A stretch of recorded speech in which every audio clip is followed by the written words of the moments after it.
The memmove function in C copies data from a source to a destination. Memmove is in the string.h header file, so we will hash include string.h. We will also want to print our answer out, so we will hash include stdio.h. We are working with arrays today, so let's give ourselves a constant length variable to work with. Const size t len equals 5. If you're not familiar with size t, it is similar to an int, but doesn't store negative numbers. Next, we'll give ourselves a destination array. Int dest array of size len.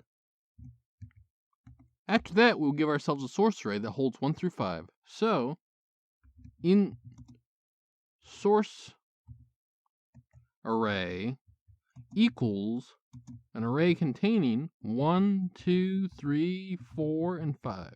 Next, let's use memmove. So, memmove dest source len times size of int. What this call means is start copying to dest source and copy over len times the size of an int number of bytes. In this case, that would mean copy over 20 bytes, assuming a 4-byte integer. Next, let's print out dest. If you didn't know, C has no built-in way to just print an array, so we'll have to print it with a loop. For in I equals 0, I less than len, I plus plus. Inside the loop, we will printf double quotes %d \n, then printf the item at the particular index in dest. And that's our code.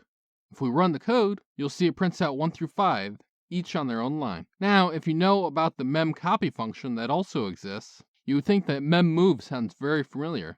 That's because, in this example, their behavior is identical. Where memmove differs, though, is being able to overwrite data that you yourself put there. Let's change the call to memmove a little bit. First argument is where to start copying to, and second argument is where to start copying from. Let's change dest to source,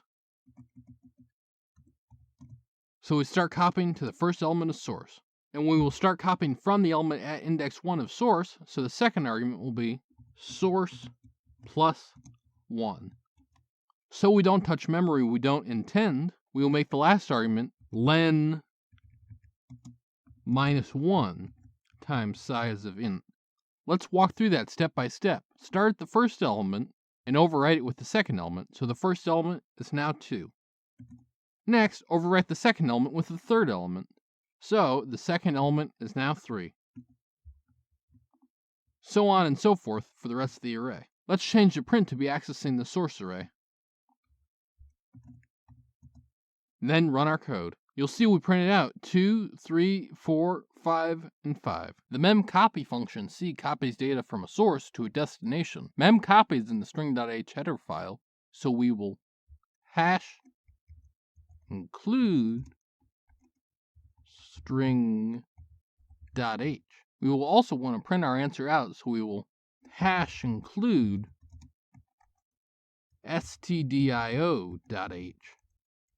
We are working with arrays today, so let's give ourselves a constant length variable to work with. Const size t len equals 5. If you're not familiar with size t, it is similar to an int, but doesn't store negative numbers. Next, we'll give ourselves a destination array. Int dest array of size len.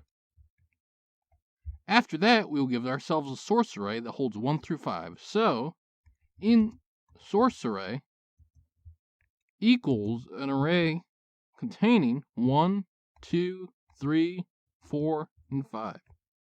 Next, let's use memcpy. So, memcpy dest source len times size of int.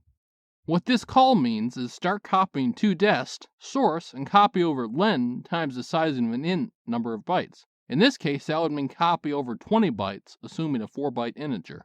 Next, let's print out dest. If you didn't know, C is no built-in way to just print an array, so we'll have to print it with a loop. For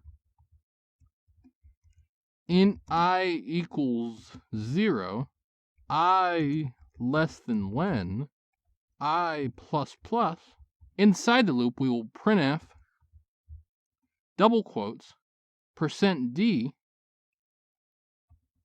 \n, then printf the item at the particular index in dest. And that's our code. If we run the code, you'll see it prints out 1 through 5, each on their own line. You aren't just limited to copying over full arrays though, you can copy just slices of an array. Let's delete the memcpy line for now to change it. Memcpy dest source plus 1 3 times size of int. What this says is copy to dest the data starting 1 integer into the source array and only copy over 3 integers, which, if you follow that, should mean that destination now contains 2, 3, and 4. To get this outcome, we'll have to slightly change the loop, because we no longer need to loop over the entire length of source. So let's change the stop condition on the loop to be I less than 3. If we now run this code, you'll see 2, 3, and 4 printed out. One final note, you'll probably notice that memcpy is very similar, if not identical, to strcpy. So when do you use strcpy over memcpy? If you're using strings, use strcpy. With anything else, you should use memcpy. This has been Jakubication. Like and subscribe to learn more.